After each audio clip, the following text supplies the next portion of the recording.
What's up, guys? A lot of times we give you a nice intro and this and that, but I want to get real right now.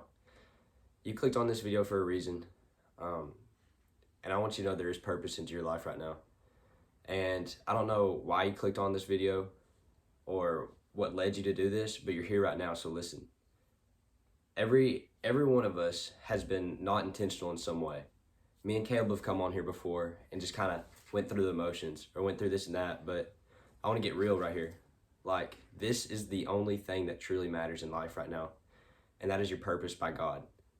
So many times in life, we're going through these what ifs, doing this day to day, that we forget what's really important. And I don't want to be remembered as somebody that just come on here just to have fun or just to pass time, because this means something more than anything in the world. And I want to get that through to you guys, that it's not just this or that, but that it's actually from the heart, because we care about what we're doing right here. And I'd like to share with you guys, the most important commandment, the most important two commandments in the entire gospel, right here. And it says, Matthew 34 through 40, I'm sorry. But when the Pharisees heard that he had silenced the Sadducees with his reply, they met together to question him again. They were questioning Jesus. One of them, an expert in religious law, tried to trap him with this question. And everyone always tried to trap Jesus, but he always went around him, because he's like that.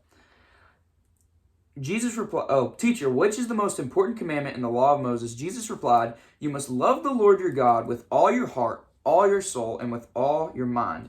This is the first and greatest commandment. A second is equally important. Love your neighbor as yourself. The entire law and all the demands of the prophets are based on these two commandments. I want to encourage you guys that this right here, this is the gospel in a nutshell. First, we are to be in relationship with Jesus. We are to dive into his word. We are to get to know him better. And he will ultimately shape our hearts and give us fruit to bear. And secondly, we are to love our neighbor. Dude, I'm shaking right now because how much weight this carries, guys. Quit thinking about what you're going to do tomorrow and start thinking about what really matters and what's going to grow the kingdom of God, dude. Because that's all going to fade away, man. It's all going to pass. I'm sick of living life to where I think about what I'm going to eat, who I'm going to hang out with, instead of reaching out to people and telling them the real truth and the real peace and comfort is in Christ, guys. Because ultimately what matters most, there's two things that matter most in your life. Number one, do you show Jesus with your life? And number two, do you reach people with your life? And I want to, and we're going to talk about this. We're not saying you have to go, you have to get up and you have to just do full-time mission work. That's not what we're talking about. At your work, at your school, wherever you are, on your social media, how are you going to reach people? How can you reach people? We had a guy get saved from an episode where we honestly didn't even try. And I just think to myself, we took a few weeks off because we were like, man, let's recharge. Let's get back to it. But all we've been talking about, man, I can't wait to get back on. I can't wait to get back on. And this episode's a little different because we're giving it to you real. We're not getting on here and saying, hey, man, I think y'all should do this. I think y'all should do this. This is ultimately what matters most with your life. I have dreams and goals with basketball and with social media and different things. He wants to be a missionary. He's about to go to the Marine Corps. I mean, we have different goals. We're not we don't just wake up and we're just like, yes, I have to do full-time mission work. Your life is your mission work. Your life and the way you live is the mission field. And I just want you to think, when you wake up in the morning, what is the first thing that gets on your mind? What do you think about immediately? Are you like, man, I don't know who I'm going to see today, but I just feel like I can make a difference. We strive to live with significance, and when people talk about doing things that matter, it's talking about doing things that are greater than yourself. Because if I live my life and my sole purpose in life is, man, I want to be a great basketball player. I don't want people to look back and say, man, Caleb was such a great basketball player. I want people to say, Caleb changed lives. Caleb did things that were great. That's legacy. Exactly, man. What legacy are you going to leave behind? One that you worked hard every day, that you didn't have anything to show for it at the end besides a little bit of money? Or one that changed lives? Because, like I said, man, you can't bring a Hersher to heaven or a U-Haul to heaven man, you can't bring these stuff with you. The only thing you can bring is other people. Mm-hmm. That's eternal, man. That's all you can do. And whenever we go through life and, whenever you go to work or school or wherever, you just have a chance to touch people's lives and impact them. I see so many people that wake up each day and the first thing they think about is like, what am I going to do? A book that changed my life, which it's somewhere around here, it's called The PurposeDriven Life. The very first sentence of the book is, it's not about you. It's the very first sentence of the book, and it changed my life forever. And that doesn't mean you can't enjoy your life. That's not what we're talking about. You see how joyful we are and how we try to have fun with this. But we've just been thinking lately, like, man, there's so many people that are walking through life and they're just wondering, like, do I matter? Do I have purpose? And I don't know what you've been through. Maybe you went through an awful breakup. Maybe you didn't grow up with the greatest parents in the household. Maybe you have an addiction. Maybe you're addicted to porn. Maybe you have anxiety. Maybe you have depression. And you know what? We've had all three. So we know what it's like.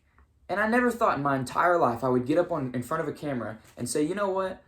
I have done all these things. I never thought I would. But you know what? At this point in my life, all I care about is reaching people. That's literally all I care about. Man, I don't want to get this idea that we're perfect. No. But the thing is, we're trying to be intentional right now. Mm-hmm.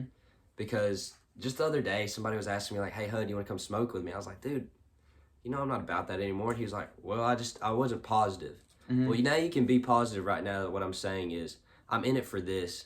And I don't do it as a little side thing to pass time, man. I care about this. Mm-hmm. And I care about y'all. And that's why I'm saying all this. I'm tired of going through the motions. Right. That's what I'm getting at. And trying to focus on what truly is the most important thing. Yeah, the most important thing in our life is ultimately loving God and loving other people is a lifestyle. It's not something that you wake up and say, I'm going to love God and love other people today. And I want to encourage you that just think about each thing you do. I hear so many people, when they hear us talking, they're like, some people are like, man, I'm so inspired by what you're doing. And other people are like, man, what are they doing? That's kind of dumb. But those are the same people that complain about being unfulfilled, the same people that go and do things and they're just like, man, something's missing in my life. Whenever people are getting deep with you and whenever people are trying to encourage you that you have more purpose in life than just sitting around and watching TV and binging shows and stuff like that, listen to them. They care about you. And I don't know, maybe you've been to church, or if you've never been to church and you're just like, you know what, two 20-year-olds on a podcast, I'm going to listen to them. I don't know. I just want to encourage you guys that life is about more than binging TV shows and getting on your phone all the time and stuff like that. Like, life is so much greater than that. Guys, there's another verse, and everything you do it for the glory of the Lord. Mm-hmm. That's not just the day-to-day. That's every single aspect of your life. Mm-hmm. I know there's going to be times when you mess up. Trust me. If you know my past, you know plenty. If you know his past, you know plenty. Mm-hmm. That's how it is. But it's that persistence. It's that building. Walking with God is not stumbling, and then that's it. It's stumbling, getting back up, and keeping it going. And it's when you turn away is when things go bad. Exactly. You're walking with God. The missionary in Africa told me like this: walking with God is not holding his hand, walking, stumbling, letting go, and walking away. It's holding on and kept going. Keep that in mind, guys, in your walk when you stumble or anything like that. Don't say, oh, I can't go to the church right now because I'm doing this or I'm doing that. Jesus hung out with the sinners and the poor people. Right. He wants you now. He doesn't want the perfect you. He wants you. Come as you are. And guys, it's burning me up right now to think that I haven't given everything I got to you right now to say this, because it really is, at the end of the day, the most important thing. Right. I mean, dude, we can work all the hours. We can watch all the shows. We can even play all the games, the things we're passionate about. But at the end of the day, what matters most is getting other people to heaven. That's what matters most. And some people are going to listen to that and they're going to be like, oh my gosh, you're right. And other people are going to be like, oh man, I don't need to hear that.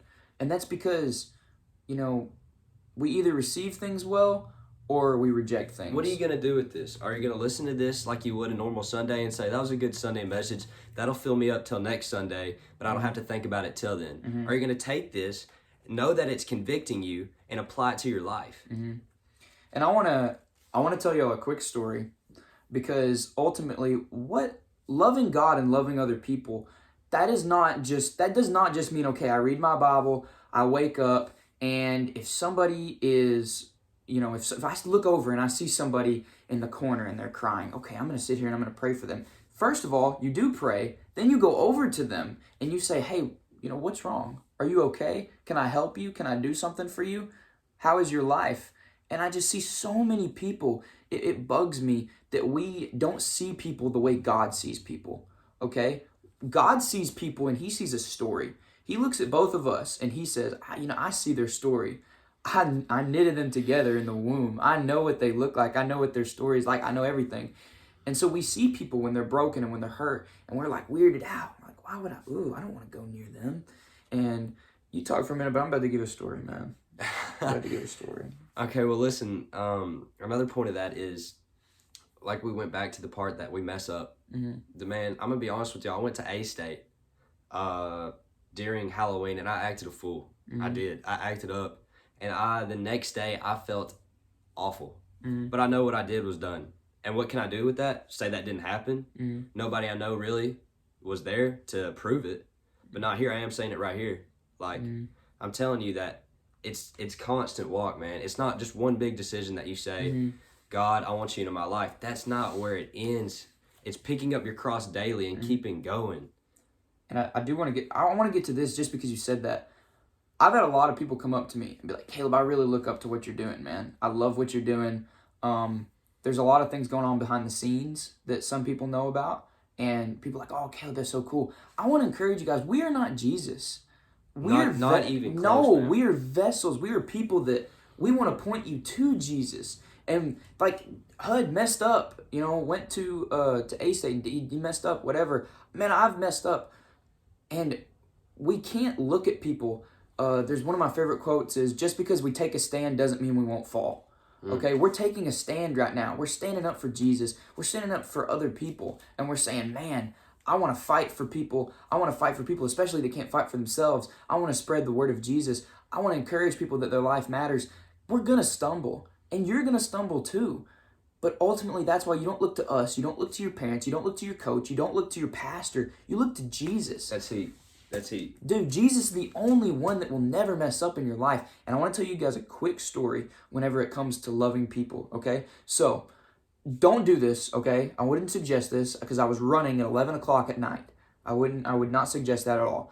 But I was writing down my life priorities. I watched a video by Billy Graham, and I was writing down my life priorities, and I wrote down 5, and I'll only tell you number 1. Number 1 was show Jesus with my life and the way I live. Sorry. Number 1 was show Jesus with the way I live my life. And so I was writing down all these things and I was elaborating on it. And I wrote down this one thing, and this is not because Caleb is Superman, okay? I'm just telling you because this is exactly what happened and I prayed about it. I wrote down, I can show Jesus with the way I live my life by viewing others the way he does, not the way society does. And I kid you not, long story short, I went on a 20-minute run. I was a minute away from being done.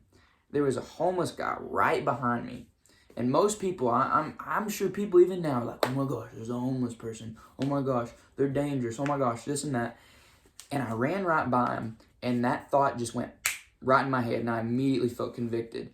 I literally, visualized what I wrote down. I want to view people the way Jesus does, not the way society does. And I turned around, and I literally stopped right there. I didn't even do it. It just happened. I just stopped right there. And I turned around and I looked at that guy and I said, hey man, how are you doing? I said, how you doing? And he looked at me and he said, good. And he was stuttering. His name's EJ, by the way. He's a great guy. And, but no, he looked at me in the eyes and he said, I've been praying for days for God to send somebody to me. You are the first person that's talked to me in days. And I just went, long story short, I got him some food. I helped him out a little. That's not what matters. What matters is that I listened to my heart, okay? My heart was saying, Caleb, stop. God convicted me, said, Caleb, stop. And I was the first person to talk to that guy in days. He was homeless. He told me his entire story, and we're not going to get into it. But I want to encourage you to see people the way God does. When we talk about loving God and loving other people, that means loving the people that other people don't want to love. that means that looking at other people that may not have it good, that may be the kid at school that gets in trouble all the time, that may be the kid that is smoking all the time, and you look at him and you say, oh, he's just a bad kid. No, he has a story. That kid at school, whoever it is, they have a story, and I want to encourage you to see people the way God does. Go, sorry. No, you're spitting heat, bro. Every face does have a story. That was one of my shout out to John David. He always told us in Sunday school that every face did have a story, and there's nothing more true to that because you never know what somebody's going through, man. You never do. Yeah, half y'all won't even believe my story. But it's one of forgiveness, and a crazy forgiveness that I want to give to people because I found my purpose in that is to show people the love that God gave me. Right. Because without that, guys, I wouldn't be here. I really wouldn't. And man, but no, you're good, man. You're good. It chokes me up a little bit. Yeah. But his forgiveness and peace, where suffering flows into my life, just as it did yours, your comfort will overrunneth my cup. And there's nothing more true than that, knowing that the King of Kings wants me. This guy that is above all of this wants me. That's crazy. And he wants you, man. He wants you. Yeah, if you're a girl. If you're a girl, he wants you too. I'm telling you. And I want to encourage you that Jesus also wants the people that you may look at people even in prison or people that have done something wrong. I'm going to give a real hard example right now. My uncle was killed in a car accident when I was in the 8th grade, right? And I'm not going to say who was involved. I'm not going to say whatever. But whenever things like that happen, whatever happens, like whenever you just go through a hard time, the people that are involved, you can really get bitter towards them. And you can say, why did they do this or why did they do that? Or I don't know, but I want to encourage you that the people in your life that you're bitter towards, the people that you may say, man, they cheated on me, or they did this to me, or they abandoned me. Take Darius Dunaway, for example. He was here on episode 12, Purpose. Darius Dunaway's father left him when he was 3 months old. God still loves Darius's dad. God still loves the people in your life that may have done you wrong. The people that ultimately, may have caused you a lot of pain and hurt in your life. God still loves those people. And I want to encourage you that it's our job to love those people too. It's my job in my life, even if someone spits in my face and they look at me, say, I hate you. And you're like, what did I do? Why would you say that to me? It's still my job to love them. It's to forgive as he's forgave you. Man, that's hard, dude. I've been in some situations where I've been like, how could you do this to me? We're this close, and then you do this to me, you switch up like that. That hurts, and it took a while. No bro code. It took a while, but the thing is that God forgave me, and why, after some of the stuff that I've done and I've been forgiven, how can I not show that love? How can I not show that peace and that comfort? I mean, man, Jesus was betrayed by Judas. He was literally betrayed by him. And they went out, and Peter, being Peter, sliced a dude's ear off, because he was trying to defend Jesus. And Jesus looked at him and said, no, what are you doing? And he went up to the man, he put his hand on his ear, and he healed it.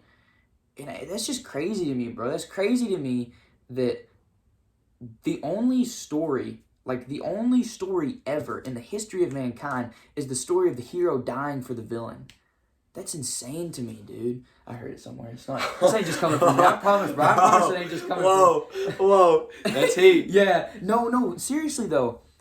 And I want you to think about that, because we look at people and we look at situations and we're just like, man, I don't know if I could forgive them. I don't know if I could do this and that. Jesus didn't just forgive people. He died for them. Dude died. He literally These guys are hitting him with the 9 tails, with glass, broken shards, and he's the one praying and dying for them, man. You remember what he said? Father, forgive them, for they know not what they do. Dude. Man, it's real. It's real, man. And you'll never find a peace and purpose unless it's in him, guys. Yes, you will never find...